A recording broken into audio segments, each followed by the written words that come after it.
Hello Vilas, welcome to மூக்குக்கு மனம் நாக்கு கிருஷி சேனல். நம்ம இன்றைக்கி வாழை கருவாடில் தொக்கு பண்ணிக்கலாங்க. ரொம்பவும் சுவையாக இருக்கும்.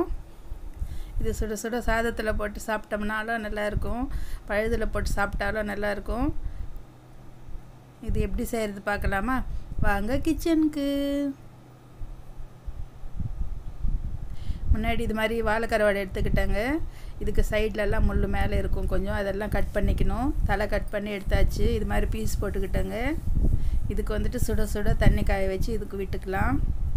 இது மேலே இருக்கிறது ஒயிட்டாக இருக்கு இல்லையா, அது சாப்பிட்டா ரொம்ப நல்லது இல்லை உடம்புக்கு. இது வந்துட்டு பாதரசம்னு சொல்லுவாங்க, மெர்க்குரி. அதனால் அது சாப்பிட்றது உடம்புக்கு நல்லா இருக்காது. உப்பும் அதிகமாக இருக்கும். அதனால் அதெல்லாம் போகிறதுக்காக சுடு தண்ணியில் ஊற வச்சுருக்கோம். இப்போ கடாய் எடுத்துகிட்டு எண்ணெய் விட்டுக்கிட்டேங்க. இது மாதிரி ஒரு கரண்டி எடுத்துக்கிட்டு ஸ்பூன் எடுத்துகிட்டு நம்ம இது மாதிரி செஞ்சுட்டே இருந்தோம்னா அது மேலே இருக்கிறதெல்லாம் க்ளீன் ஆகிடும். ஏன்னா தண்ணி நல்லா சூடாக இருக்கும், கை வைக்க முடியாது. அதனால் இது மாதிரி ஸ்பூன் விட்டு கழுவிட்டு நல்லா ஒரு 5-6 வாட்டி தண்ணி விட்டு அலம்பிக்கணுங்க.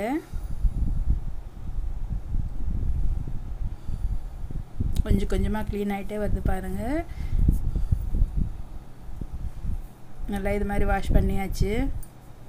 5-6 முறை இது மாதிரி தண்ணி விட்டு விட்டு வாஷ் பண்ணிட்டோங்க. எண்ணெய் விட்டுக்கிட்டோம் இல்லையா, அதில் இது போட்டு பொரித்து எடுத்துக்கலாம். எத்தனையோ விதமாக செய்யலாங்க. இது ஒரு விதமாக செஞ்சுருக்கேன்.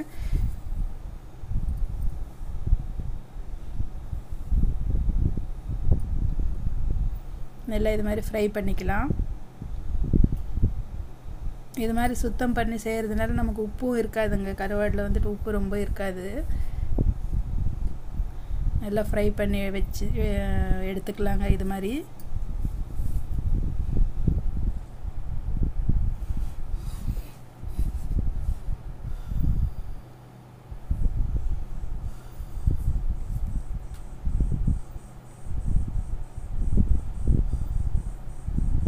இப்போ வந்துட்டு கடுகு போட்டுக்கலாம். அதே எண்ணெயில் கடுகு போட்டுக்கலாம். கடுகு நல்லா பொரிஞ்சு வருது. பூண்டு கொஞ்சமாக போட்டுக்கலாங்க.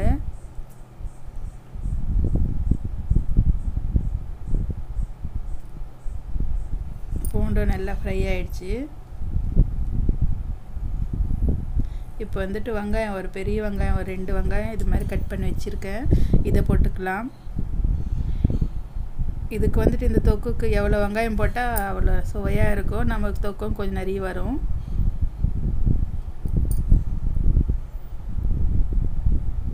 வெங்காயம் நல்லா சீக்கிரமாக வதங்கி வரதுக்காக உப்பு போட்டிருக்கேங்க. டேஸ்ட்டுக்கு சரிப்படுற மாதிரி உப்பு போட்டுக்கலாம். கொஞ்சம் கம்மியாகவே போட்டுக்கோங்க. என்னென்னா இது உப்பு இருக்கும் அந்த கருவாடில். இதை மூடி போட்டுக்கலாம். நல்லா இது மாதிரி ப்ரௌன் பண்ணிக்கணுங்க வெங்காயத்தை. இப்போ மிளகா பொடி, தனியா பொடி, மஞ்சள் பொடி போட்டுக்கலாம்.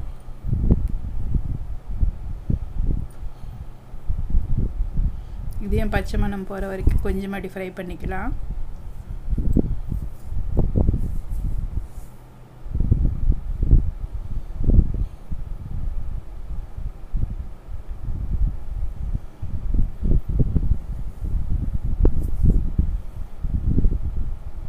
இப்போ நம்ம ஃப்ரை பண்ணியிருக்கிற கருவாடை போட்டுக்கலாம்.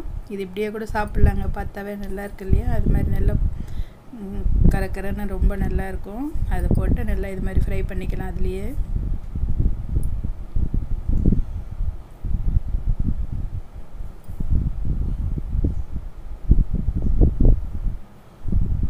இப்போ வந்துட்டு தண்ணி விட்டுக்கலாங்க. ஒரு கிளாஸ் தண்ணிக்கு மேலே விட்டுருக்கேன். அது கருவாடும் நல்லா வெந்து வரணும். இப்போ நல்லாயிருக்கும். அதில் எவ்வளோ வேகுதோ அவ்வளோ சுவையாகவும் இருக்கும்.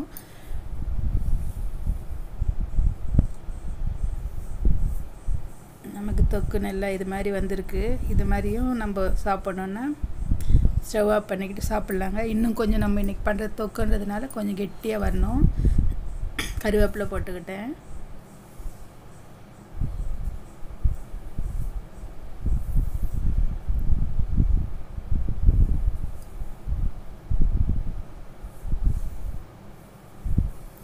கொஞ்ச நேரம் மூடி போட்டு வச்சுக்கலாங்க.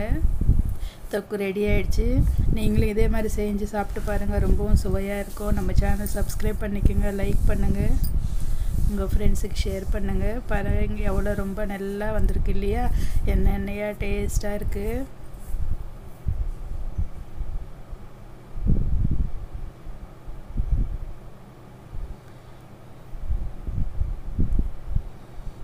இது வந்துட்டு நான் இன்றைக்கி சாப்பாட்டில் சாப்பிட்றேங்க. சாதம் வச்சுருக்கேன். அதில் கொஞ்சமாக இந்த கருவாடு தொக்கு போட்டுக்கிட்டு கொஞ்சம் தொக்கு இருந்தால் போருங்க, நல்லா ஒரு தட்டு சாப்பாடு சாப்பிட்றலாம். ரொம்பவும் சுவையாக இருக்குது. நீங்களும் இதே மாதிரி ட்ரை பண்ணுங்கள். ஓகே வீவர்ஸ், பாய்.